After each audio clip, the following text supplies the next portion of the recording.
Inside Story Uganda, real source of political updates.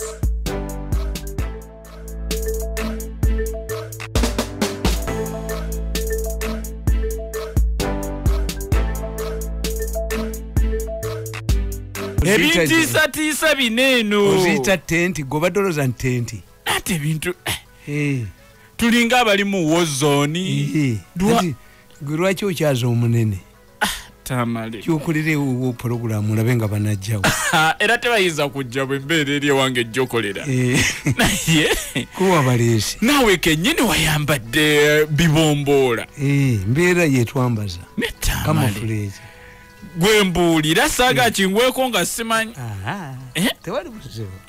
Tewali buzibu tukyusaamu fashions. Tewali buzibu. Tamale. Badde abakola details fenaffe tukolera ku mbeera ya budde. Kubanga eno security detail yeeyongedde. Simanyi weeyongedde abakuumi bonna balinga bajjuvu ebintu byonna. Kanga abantu baabwe ebisikiri nomo.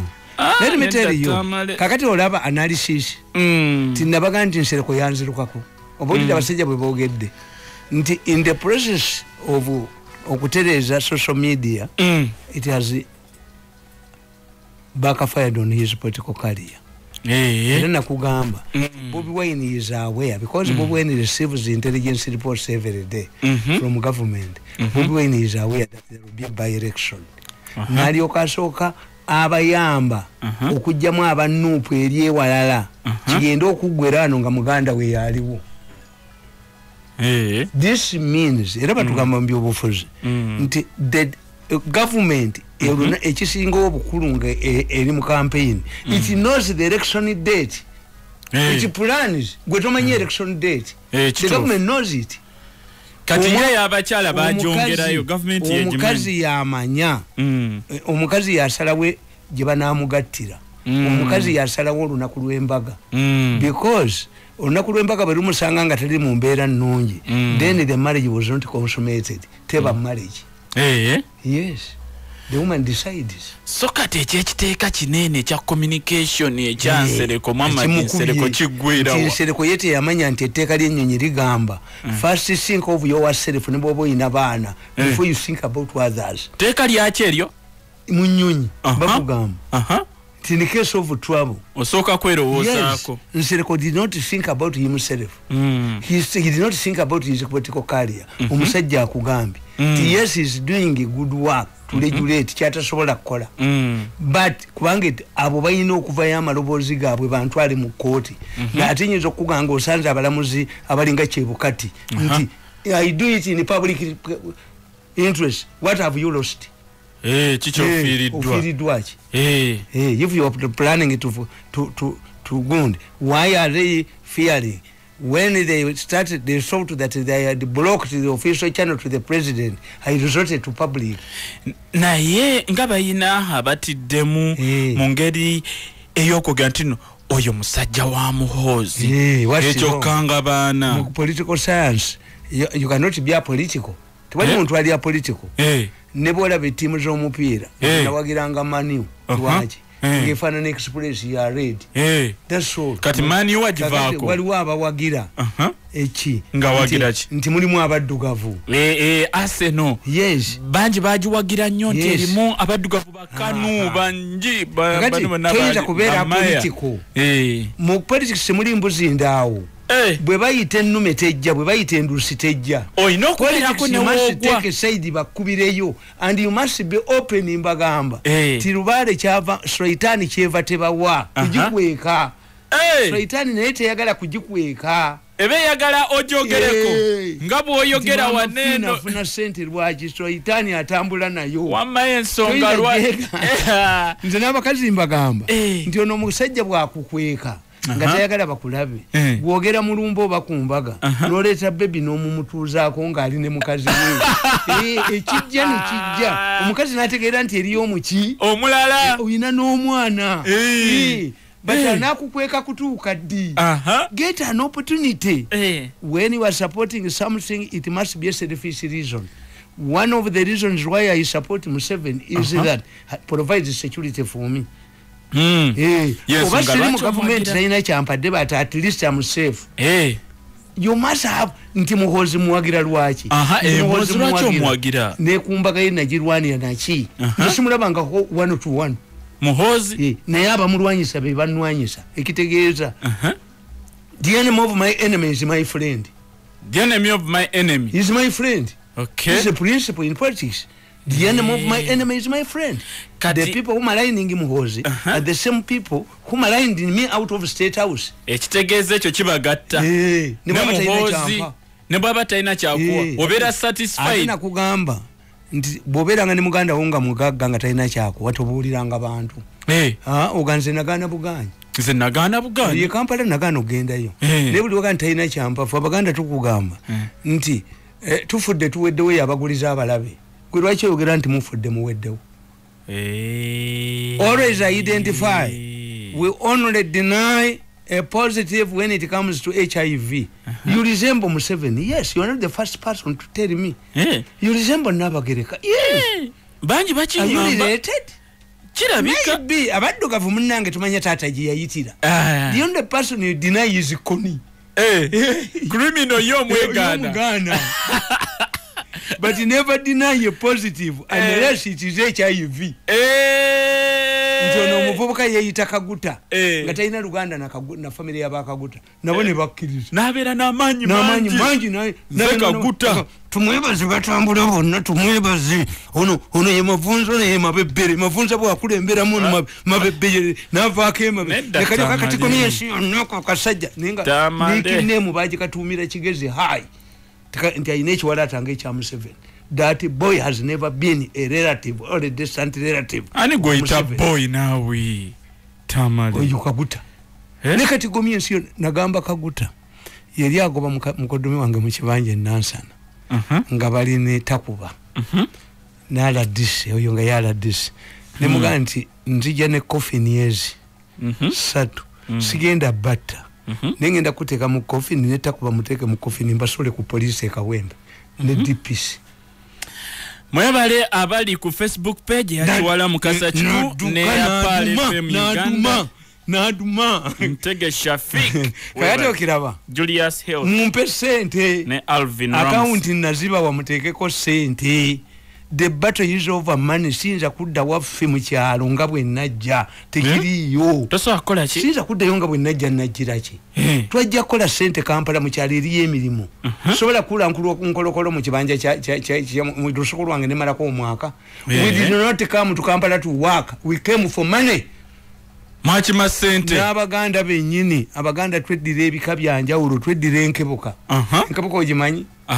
Gwajimbuli. Nawe wali abedire nkebuka ng'omwana olupama ne badduka nawe balinga mayembe waliwo abedire ekinyomo waliwo abedire amazzi g'ekisasi gegaluwa anti amazzi gano agava mu kisasi muno ennyumba mu infront enkuba amabaati baganda totems everywhere ebika but there is nobody who says tinedira neka ya mukazi soko linde nedira mukazi akabiro nika tewali nedira sente tewali nanti ebyokulabira ko byo bintabula when it comes to a man and a woman money we are there toli achedira we want money minataka pesa peke yake take kazi ya serikali minataka pesa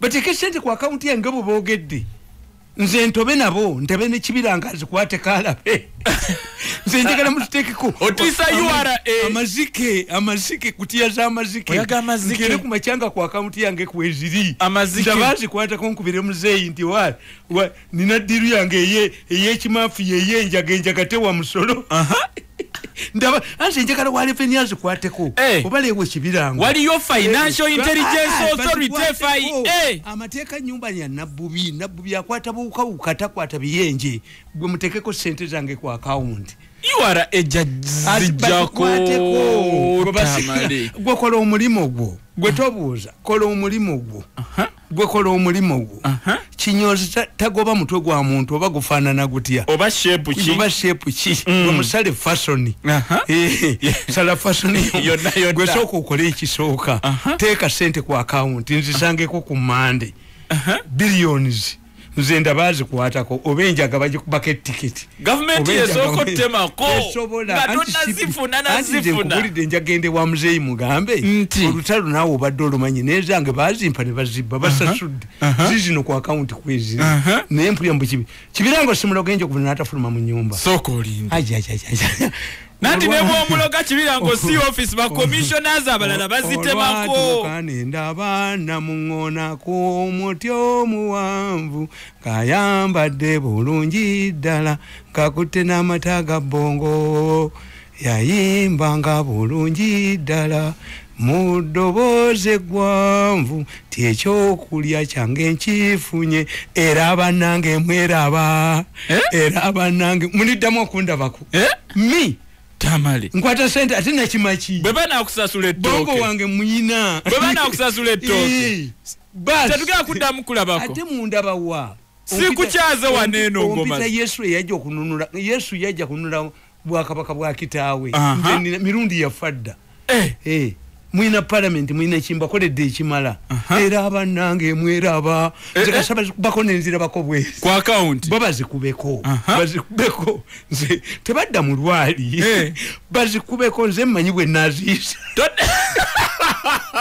nze mmanyi bwe nazisa onozitwalo yabagiridi tobawulidde the solution to give this money Tamale yes sente zoyogerako obuwumbi 5 abusingawo kati meka bulinga buwumbi 2 nidda Tamale obuwumbi 2 ze milioni emitwale 2 muze yampa 5 billion ne baziwamba mu 7 billion nampa 10 billion kalisa ne begatta ne banene bazitwala ezo meka those are 15 billion oyagaliramu n'amagoba sira kuba billioni 2 billioni 2 nange ngende mugende okulaba esente ziringa njaga ginywedde bamulaba olaba ebizimbe byennamuza soke ngende waffe mu sabo nebake ojagula ebizimbe ebyempewo ate nange ntegulule nawe tegulule anti kakati olutalo luno lwafuuka muteego kati nina okufuna endiga nga yandali erina okutukumu erina amagulu 3 ga bitege nimbe nkole emikolo naye otiisa Tamale eyo endiga waliwo girabyeyo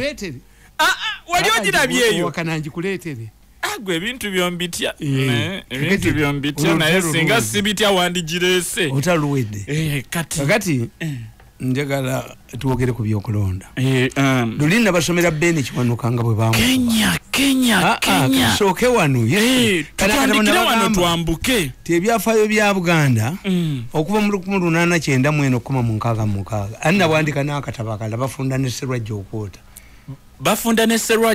akava mu 66 okutuuka ku ne bafunira regional government kati olwo Sserwajja Okwota nga yaani gwolufaalingako asinza nanyini mu entanama bagamba Semwogere yagamba nti tukoye ne Sserwajja Okwota ne mugamba nti Sserwajja Okwota Sserwajja Okwota akusinza amaanyi kasitakola ekyabalema kasitakola abantu kyebagala nemu yujivu mu 7 nga in 1966 kitaawe teyali mu lukiiko teyali luddawa nga yali mwana nga asoma nga okuva mu 66 okoma mu 86 emyaka 20 amajja ganazza Muteesa gali ku nsala e Rwanda gayingira n'aga Museveni if a non-family member or a foreigner you call a foreigner that is something that the natives fail to do abatwalako abantu this is what Mwanga failed to understand the missionaries who had no ancestry background in Uganda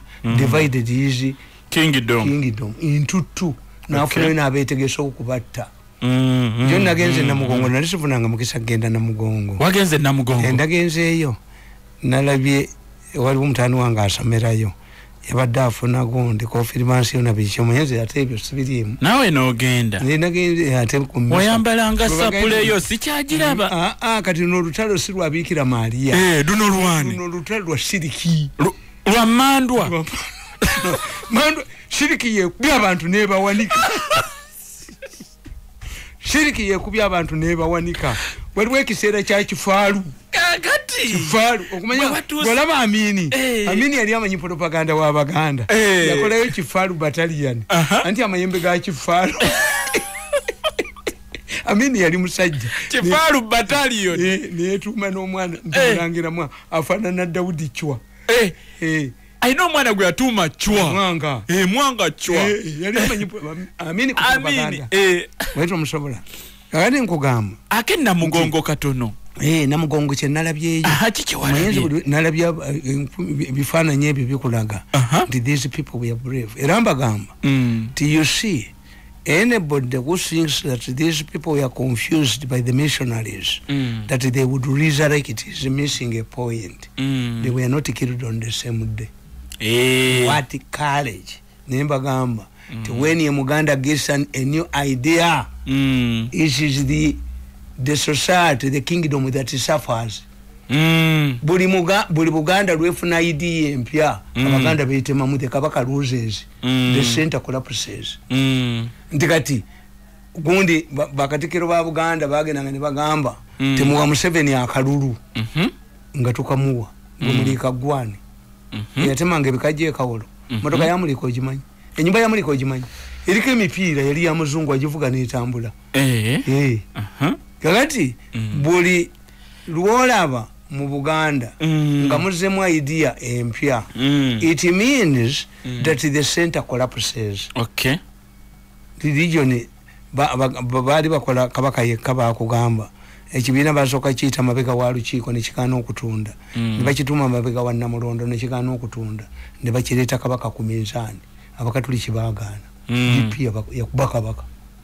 Once you see what the king must do, once Baganda develop a new idea, the king must naye nakyukira muli abaleka bulisi ne bakola kye baagala nti ensambu yavuma kabaka nafuna 46%, 49 yavuma kabaka mu Buganda nafuna 49 nabaga nti is doom.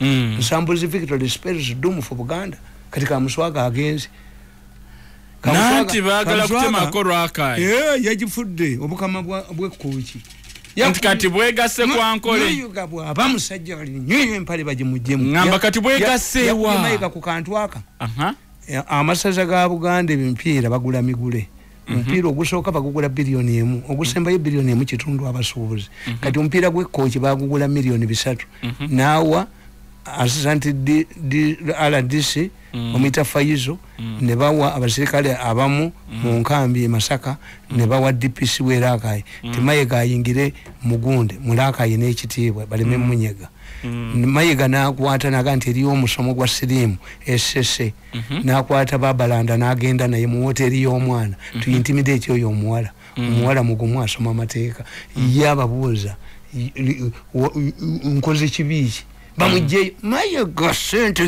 zimusudde money mayiga akubiddwa sente okwagala okufukula buli wamu n'obutakkiriza kalicha engalabi kalicha tebagikiriza mayiga n'ateekawo engalabi mu kibuga wakati Buganda osobola jawula ku kalicha obuulidde mayiga tamanyi kalicha engalabi omwana w'engalabi wali omuwuliddeyo nga n'obusajja bwe buba bukuba engalabi tukuyita omusekera wala baba jambajje gikoneko baba jambajje giwunyeko kajigira kati nodira engalabi n'ogiwanika ng'ate embajjulemu kabaka n'ayita mu ngalabi embajjulemu mayiga n'agiwanika ko obugoma waggulu naddira ekiwologoma n'akitunuza mu kifaananyi kya Bikira Maria ate eno ekunamidde eno ekifaananyi ekyo kiraba ekyempologoma ate ekunamidde ginne waayo mayiga ekyo ekifaananyi ky'empologoma nga mwagala okiriyako sente kyali badde rotational nti bwetunula eno saawa 9 naye ate ekunamidde eno ginne waayo mu lubiri mayiga musajja nze atatya mayiga gwentya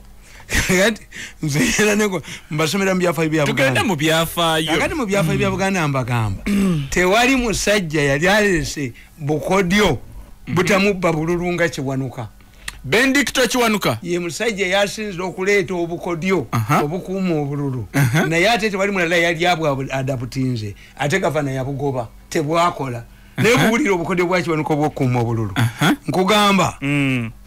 nkugamba nti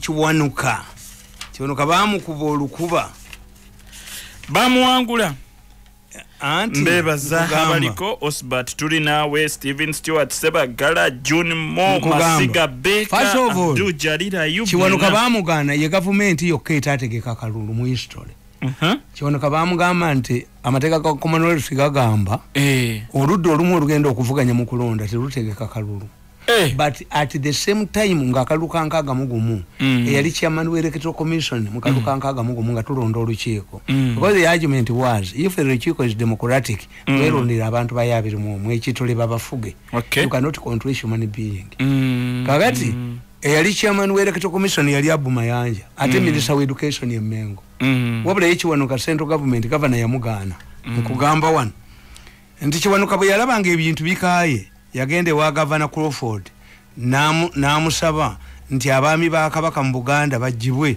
mu byokulonda yaganti okulonda okwo kutegekebwe era kulabirirwe kiwanuka nga government chief minister yali omukulembeze wa government ya Uganda kiwanuka yagamba nti omukulembeze wa government ye yali asana okutegeka n'okulabirira okulonda which is normal governor yagana kiwanuka is a head of a government that was not allowed to organize elections. The governor argued that under communist rules, one of the factions that are contesting for power cannot organize a fair election.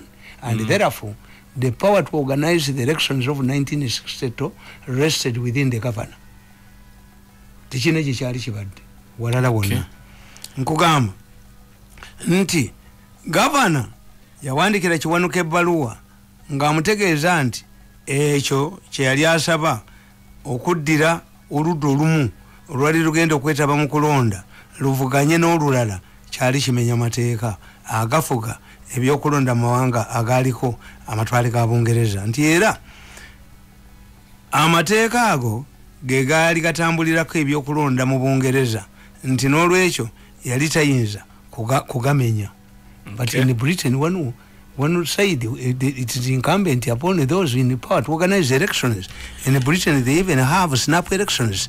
Nayate, ekintu kyekimugavana kyali ayogerako kiwanuka yali akisabye mu kulonda kwa Buganda kubanga Abuma Yanja yali ssentebe w'akakiiko k'ebyokulonda okwo yali minisita mu gavumenti y'e Mengo ate nga ye muwanika w'ekibiina kya Kabaka yekka era n'empanga eyali omuwandiisi w'olukiiko w'akakiiko ako yali mu kitongole ekyabyamateeka mu gavumenti y'e Mengo bano yakiba wa gavana bano teyakiwa kiwanuka bano ne balowooza nti bamuwangudde kozi balya muliro. Can't you say why is this man so much into Museveni agamba ti omuntu ayagala omwana okusinga nnyina aba mulogo Buganda did not understand kakati okiraba jamuyirawo nga kablasa nti mu nsi muno bwe tukuba ebyo byemukuba ku mawo nti yayogera ki nabaga nti mu politics there is nobody who is tall enough to see the future. Abuma Yanja omulaba yatuuma DP Dobonkana Party Dobonkana Party dini ya papa DP Abuma Yanja ku serefululu yaga nti obufuzi bwa muntu omu tewali kubukuza serefululu yes Abuma Yanja n'agenda ku mawuledi nga provoking abakatuliki n'abaga nti nkunga abavubuka abasiraamu muwasaba abawala ababiikira abakatuliki ne bakubala mu lupapula lwa munno Abuma Yanja akunze abasiraamu bawasa ababiikira abakatuliki bamuvumirira summons mu kinaba wabira mu kooti interpret the word bikira means virgin n'abasenga mu kooti ne bamuliwa emitwalo 4 bagisonderanga mu churches yazimbamu enyumba y'erungujja but in 1980 where did he go? Yajja joined the Democratic Party je yavumanga dini ya papa Dobonkana Party je yamalira ate bamugoba bamwaniriza ntugojoze nti bano kyembagamba when I come to the Odinga I'm going to tell you how these people mess up themselves nkugamba ti beni kiwanuka yeyiyo obukodyo bamuleta omusajja mumita piagram yali musajja mubbi wa bululu ng'Abangereza bamutambuza mu matwala b'obululu okubba obululu is a curse we got from independence kikolimo yes twakifuna wali how we started it will be very okujako nga mufunya akikwata muteego mwina okudire singa gwanga libadde muntu mwalire sendiga nga yakutukumu nga yandali ng'eyina amagulu ogizemu eyendiga nga gabitege naye gye ate nga teyina mukira tamale ekyo kiba kyetere anti kyekyo ati kiba nomo walebya musamu Uganda ganti gendo letenyanye yadibira mu owino ezo nyingi agamba lete ndeko yakulira ku kigundi ani yagiraba nze manyi weri omusawo yena aga yamanyi weri mpa sente njikuleetere kati beni Kiwanuka bwe yatunulira ku musajja ono pia gulamu n'ayiwa olutiko n'atuula n'ayeeya beni Kiwanuka yagamba ndi mukuuma bulu bwa DP bakole bwe bati enguudo ezalina okuyitibwamu abatwala n'abajjayo obululu ne bokisi z'obululu ng'okubala kuwedde ziragibwe bulungi aba DP basobole okuziwanula ennamba si bino ebyannampiima nti mmwe ebyuma bino ebitasobola nakwata ababbi bikwate emmotoka bibinakwata emmotoka mutulimbe nanti abatrafiki bafulumiza emmotoka ebyuma bizakutte eyange mugiteekemu tukubagane n'ennampiima sokolindi you don't have the credibility nkwatira ku mugogo togoberera amateeka ajjeko aba traffic you cannot use it too if the machines are better than these traffic people, remove the traffic people. One is complimenting the other. Do we trust you?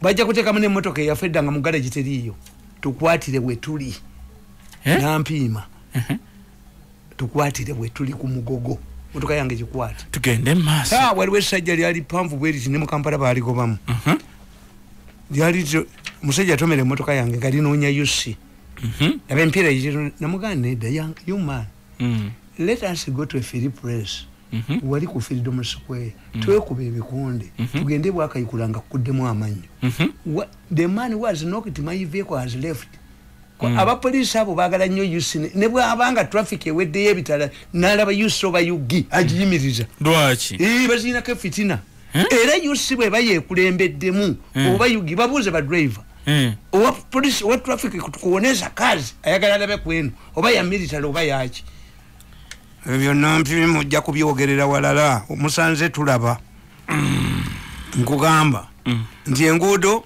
ukitegedde Beni Kiwanuka kye yagamba kitegedde nti enguudo zonna bazitulage emmotoka mwezigenda okuyitira tuzijjako abaddipi badde ku nguudo bwe balaba afuluma okufuka balayo enduulu nti wuuyo topama tofuka atwala bokisi n'okuzijjayo talina waayimirira oluva ku polling station agenda straight mu electoral commission wakebute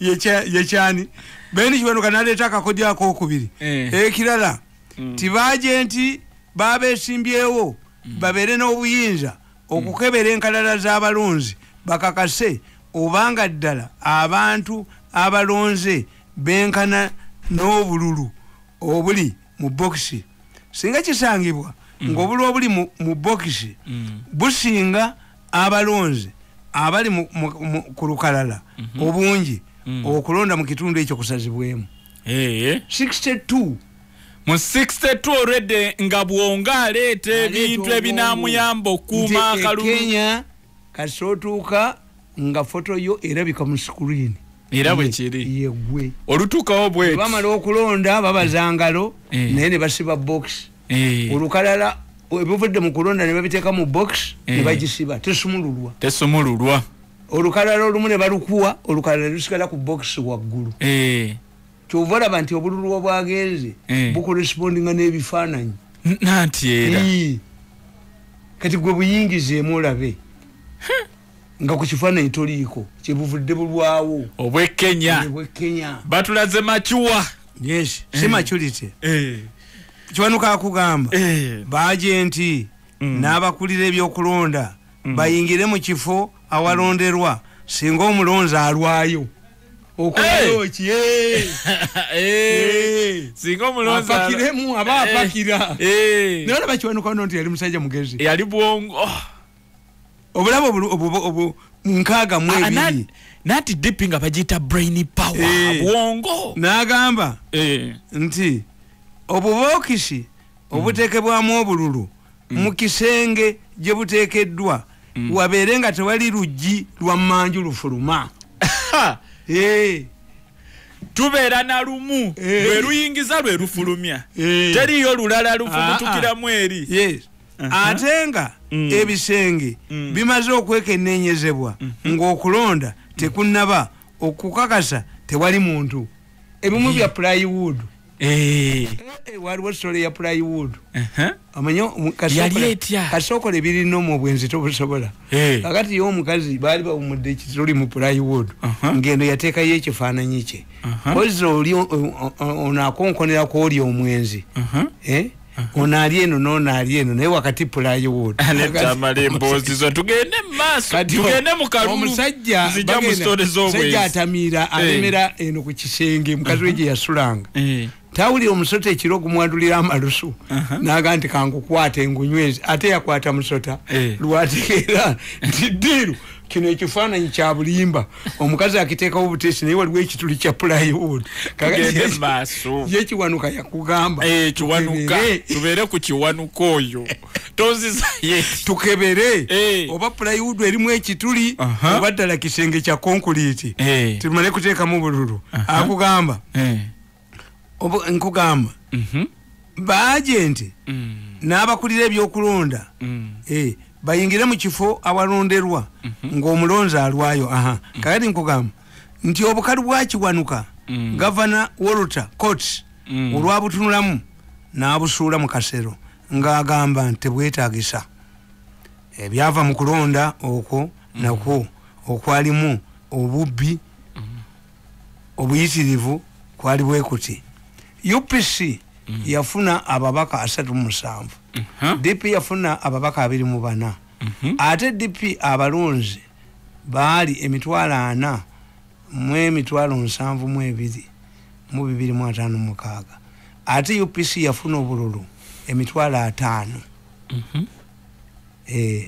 mu 13 kino kiraga nti singa waliwo akalulu akesimbu mu Buganda DP yayine emikisa mingi nnyo okutuusa Uganda ku kwefuga ekyewunyisa nti abeetaba mu kulwanyisa omuganda aleme kufuuka pulezidenti wa Uganda ab'Emmengo ate olwaleero bagamba nti abamawanga amalala bebamaamidde gavumenti abaganda bennyini bwe batyo bebeekotogera bebakotogera muganda munnabo okufuuka pulezidenti wa Uganda era okuva olwo bavunamira bamawanga malala nze kasi kibi kisikire balemesa muganda munnabwe ku ntandikwa ate bakaaba ojejembaki waliwo n'abagamba lwaki muntu jejembera basajja mmwe lwaki muntu jejembera waliwo n'abagamba nti okujejemba kitegeeza tutokola bisi waliwo n'abagamba nti balekawo ne kayiira muganda munnabwe bo tebakyagala olutalo ka muswaga lwafuumudde mayiga tasigala waggulu bw'aba mayiga ayagala bamwambula empale alinyeko ekkoyi nze nabaddeyo omanye ndi muwaka muswaga kimanyi ndi muwamagezi owayisa abaluuli ndi muwamagezi owaka muswaga lwaki amagezi bonna ogawa kyenagaana ekyamuze ekyo nekigana baali bajja kunzitirayo akwate obukadde 10 abuweereze ewaffe nga nze nafadda naye buli eyankuba yenna okatera mandwa nti njinieseza akayo kaliba kaliijo omuziba bwakugamba nenalwisa ajja kuvaayo ng'anuka nakalema yavaayo anuka tumwebaze wirudayini jairu toyinza kuneregamu ekyo kyoyogedde ono ye amaze okukkiriza ti omusajja mumuwe ssente tasoboka bw'omudde naddeeno ekyo basi ekyo kyoyogedde kitegeeza ki okateera mandwa kitegeeza omuziba akuga nti okateera mandwa nti nyinieseza akayo kaliba kaliijo okuba emmandwa kuba eri ku muntu n'oginyesa mu ngoye naye bwesuka ku ttaka ogiwuliramu tekubwa emmandwa tekubwa ogiguliramu ente gyenkyasigaliza yannalweso gye sinali ndiggula ku ttaka ezisigadde zonna nzisazi tugende mu maaso kakati Chebukati ne Kenya bano basobodde batya ekyabo kitambuza omuntu n'omaliriza akalunga tewali bakwatiddwa teri bakoze nze soogera bintu I look at the main issues what is the first of all tulina principles mu byobufuzi nti when you look at their slogans building bridges kuzimba entindo Uhuru overestimated himself he thought that he could reform the Kenyan society which is based on tribal kingpins eyimiriddewo ku banene mu tribes ezenjawo kakati alinga Gorbachev alinga Semwogerere there are institutions that cannot be reformed omuganda akugamba nti akakyama amabera bokagolola kamenyeka bumenyese Museveni has been doing exactly what Uhuru wanted to do but the problem is building a bridge takes time sinyangu nti the biases, the entrenched tribalism in the Kenyan politics nti obubyo bwatandika ku Beni bukyaliwo obukyayo bwatandika ku bakatoliki bukyaliwo vulugu wemmenga akyaliwo kakati ye Museveni Katonda kyamuyambidde nti one Museveni involved himself in politics very early. Museveni got a chance of working in every government okujjako obotetu nazistadinga kakati nakuga nti omwana bw'aba akola mu supermarket yoba mu dduuka lyo eriyo nerigwa bw'akola eriyo eritereera why abategedde gw'omuwadde internship ategedde ekyasuula eriryo ensobi abazirabye eri yes nti how does Museveni start going building mutunulire ti mu Northern Uganda yali agenzeeyo ng'ayinayo base bali babatiddeyo ne kateegaya Embale anoonya bagisu bali bamutiddeyo Museveni akugamba mu kitabo kye nti abajasi abambega baamin bamusanga kwerogoni waggulu ne bamubuuza okimayo kye ng'ateekayo n'abaga nti ndi mu student wa geography anoonya b'Embale building ki bridges not new to build a bridge kati no lwagundi lumaze banga kale luli artificial assembling olwaba Japan. This was a mistake of Raila. This was a mistake of Semwogerere. This was a mistake of Mikhail Gorbachev. Gorbachev yayagala to reform the Soviet Union to collapse on his lap. Yali tekyusibwa. The Chinese have reformed communism on their own. Myaka emeka. To see a Chinese rich society, how long have they taken? Today, bw'ogamba nti abasamu ne bamala bakkiriza ekigambo kimu ti Yesu mwana wa Katonda baba forse bakristaayo baba yingidde Christianity n'abakristaayo kasaba bagamba ti Yesu si mwana wa Katonda nabbi baba yingidde obusiraamu ekitegeeza you must have fundamentals ti obukasita abafaza batandika okuwasa baba abakristaayo baba wangudde abakristaayo baba you must have a fundamental a core tekyuka yekwawukanya ku balala yaleeta abaddipi n'abateekamu ne babidandi ne bajja era bidandi n'agamba eno nkola nnungi nnyo sirowoozangako nti ndituula mu cabinet ne Semwogerere but he experimented it for 40 years Uhuru thought would get it within a very short time he cannot Uhuru Kenyatta yes kyova olaba nti if you analyze the voting system nti ewaabwe 40% teyalonze naddala abakikuyu tebaze why they cannot accept it was too good to be true nti gwe Uhuru nga watwabasinga Kenya yonna nga muli ne Ruto ng'omusajja abatwale Hague they organize national prayer rallies nga bafukamira buli omu n'abasabira nga ani abatwale Hague Raila Odinga. I tell my daughters there are certain things eziva mu bufumbo buzotabuulira abantu they hate your man ate tugenda kuvaayo byebagamba nti ebyomu nnyumba tebitotolwa kituufu kyovola abaami abasinga tebagenda ku buko anti batyayo buli omwala bwagenda n'aboononayo abagezi abalina ssente ne bw'oba oli mwavu akuwa ku ttooke gw'obigula era n'akudifendinga aziwaggwe nti omwami wange aleese mugamba nti omwami eyo nze muwa ssente ne bambi akwata obusente bwe n'abagulire to have respect yes because a peasant does not change peasant yakulabako gwe ng'oli ne Ruto nga mutwavasinga Kenya mukasinga Raila Odinga can he change overnight kizibu to accept your alliance with Raila kizibu ate if you had done it yali sose n'agoba Ruto mukalu akaddako yali mizempeke naga nti n'atatambula naye kakati bwe yali kayiye n'aleeta Raila Odinga n'abeera vice we nga running mate we so that people see that you are working together naye gwe Raila omulekeraani lwaki Kenya ogirekera ekikolimo kya Raila ne Kaluwa abatako Kaluwa yakwata akakatona akakubalayira ku mulembe gwe Kaluwa tumuwanga ko bwa minister Kaluwa yakwesimbako Kaluwa yali minister mu government ya Kibaki ne bamugobamu Martha Kaluwa yes in fact the best combination would be Ruto and Kaluwa kubati balwana kanangako naye uyu omukazi Kaluwa yakwata akakatona akakubalayira mu mutwe twalabye ne mu strongholds za Martha Kaluwa nga Raila ate bamuwanguliddeyo yes the Kikuyus cannot accept ne wa Uhuru Kenyatta nga Raila bamuwangulidde is too good to be true to be true nakugamba nti Butambala waliyo cars district cars nga ye ali libulo nalaba omwawule nga talina mmotoka namuleta mu muzikiti ndi bamusondere ssente kakati aba atudde mu muzikiti ne wajja omusalafu nasoma kutuba nabuuza naye muno ndabamu omukafiiri yayingira mu muzikiti yafunye wuzu aye yafunye wuzu ayingidde mu muzikiti yafunye wuzu tubadde tumulenze nga afulume this man and this man fail to understand much as you would like to forge unity, religious unity, they are fundamentals. Kituufu. Waliwo wokoma. A peasant nata kutegeera. Oli omuntu owa wansi. Yes. Peasant tebakutegeera. When I meet Mwenda at a function and no mukubahaga abantu babuzo no but is it after the discussion now you know sechi kuba kawali kwata kutesa mungala tajja kuita semba bule hapana kwaitira the moment you change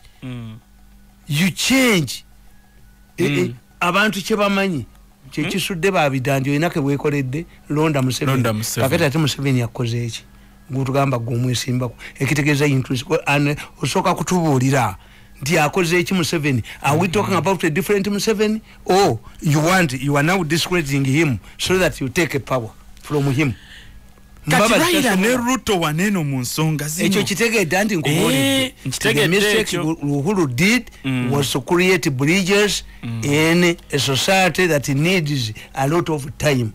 Museveni has managed to go with this theory of bringing nti bajja ku consolidatinga ye kakati sigamba abayupisa jana akola nabo people already know ti koa yena ali musije batutte they are not threatening the koa they are coming to augment to consolidate the NRM.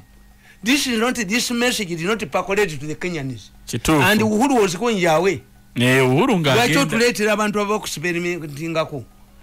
Another important issue joyina mu bantu bwoba toyagala kulya maluma totumanga mwana yenyinyala mwana yenyinyala omumanyi oba yekabasa omuntu eyekanasa oba yenyinyala akulisa amaluma aganti enyama gyensanzeeyo nkadde siguze yaggulo otumanga ayagala kulya nyama yene bweba nfu akuleetera temulya maluma kakati mu politics use somebody who has a future who is building ladders who has a future nti nkola kino to help me in future ekinanyamba maso. But when you analyze the key players in the Kenyan politics the majority of them apart from Ruto they want to make a history, they have no future.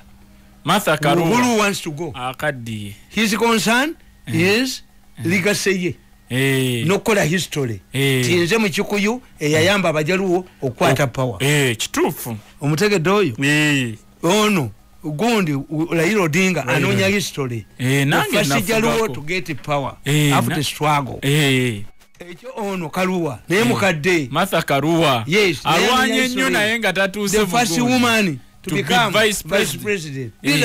Ono Chebukati anonyaki Chebukati ne agakuleta history nze yasoko tegeka akalulu mu Kenya akateke ensiku bunke kati abanonya abasajja nze dokita omukadde sigenda wa dokita mukadde lwaki yeye nyini agenda kufuata ayamba omwana omuto bampiso already is bitter omukadde is bitter nti gwe osabe Yesu obuwangazi nga yafiira kwa 3 mu 3 bwengalu katano osabe ye yagenda ayagala ani Yesu tibajjaja mu mpo obuwangazi bo baafa baagala osabiremu n'abe emyaka ananga kuina atano. So when you look at Kenya, you are looking at people who want to make history. These are not younger people. The only person who has a future Ruto is Ruto. Owatano mwetano. But the rest don't have a future. What they want is history. Those are very dangerous fellows in history, in politics. Very dangerous fellows. How gwe never kuba kujoga nnyo wafula Chebukati andi nkubuulira never kuba laba Supreme Court judge yasazaamu akalulu. What if nga ogenze n'ogamba nti oli musajja mugagga toyinza kuddira mwana yajja kukola buwo musiraamu n'omufumbisa mbizi nedda bwagiteekamu omunyo omungi ogamba otya njirya manyi bwe bagifumba ate sitingira kaata siina ne bahausigalo bwe mbakola nti ye bwamala okufumba emmere ne mukasuka eri ewaawo. Why don't you say afumba atya ekintu kyatalinamu future? ye asooka okulya anti afumba atya ekintu kyatalinamu future tiyamala obbafumbira abateere ku teebo yagende mufumbiro akombe entamu awunyirize kawo kyava abateeramu bina abateeramu ki. So this was a very big mistake for Kenyans to entrust this noble exercise in a group that is looking for history. Apart from Ruto obukadde magezi kakano gyosanga nti Chebukati musajja mugezi nnyo. Chebukati amagezi ke kali bwe kati wafula Chebukati is operating like a hospital.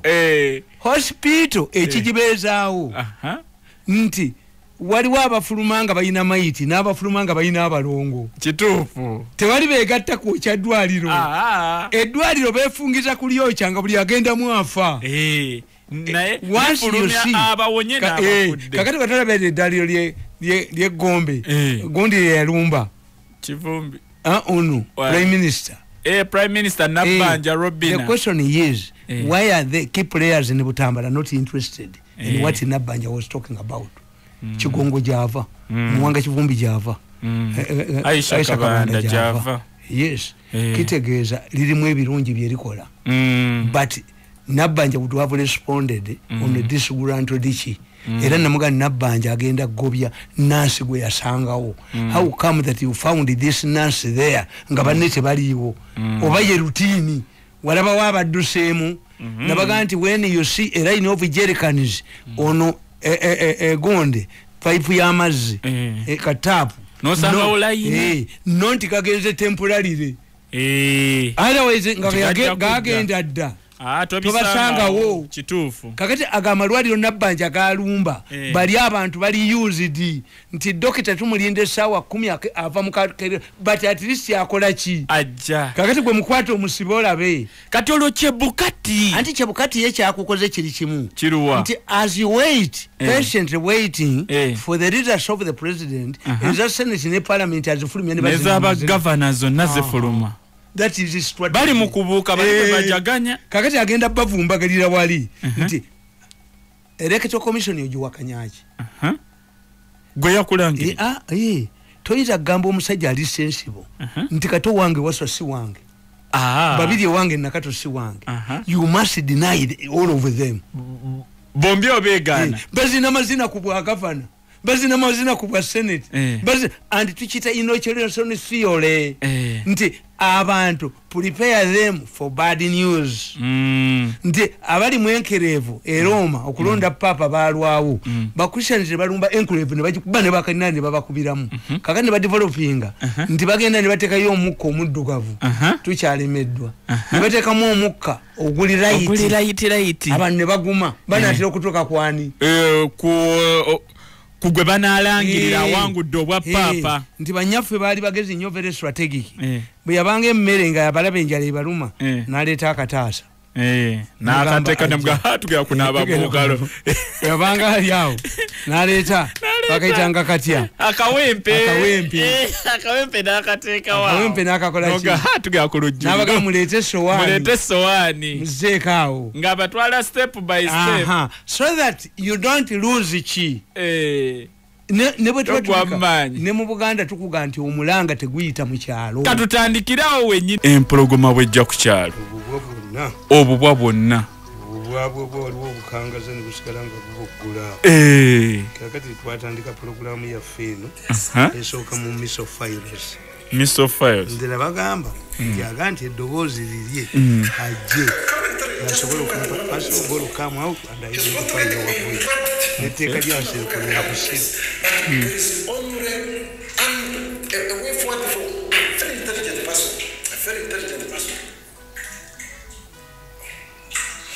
we shouldn't agree to make losses just like that. When you look at the people like Tamale Mirundi, he's a very focused man. He never loses his, he never loses his vision. He can lose his temper, he can lose his cool, but his intelligence remains intact. So those are the many things you should always do. So people like he has really done a very good job to see that he can restore sanity on the social media platform, but there is a kickback, there is a rushback that is going to strike him off the political career. So currently when we look at the forthcoming troubles, let's have a lesson from Kenya. Kenya actually, the entire executive is made of criminals, very corrupt criminals. But at one point in time, you need to reconcile. So reconciliation is one of the major things that we need to address as a team, as a party, as a fellowship. I used to move and operate from the periphery, but several times things would interrupt me and you get me inside. But my advice is very clear. When you look at people like Edwin he left very cool. He left very well because he really told you that there are certain things you shouldn't be chasing a post. My part was to fight your battles on legal grounds. I played my part. I brought on board very good lawyers. So whatever happens between the lawyers, the prosecutors, and you is none of my business. And actually went and confessed to me saying, so these are the things you should be understanding.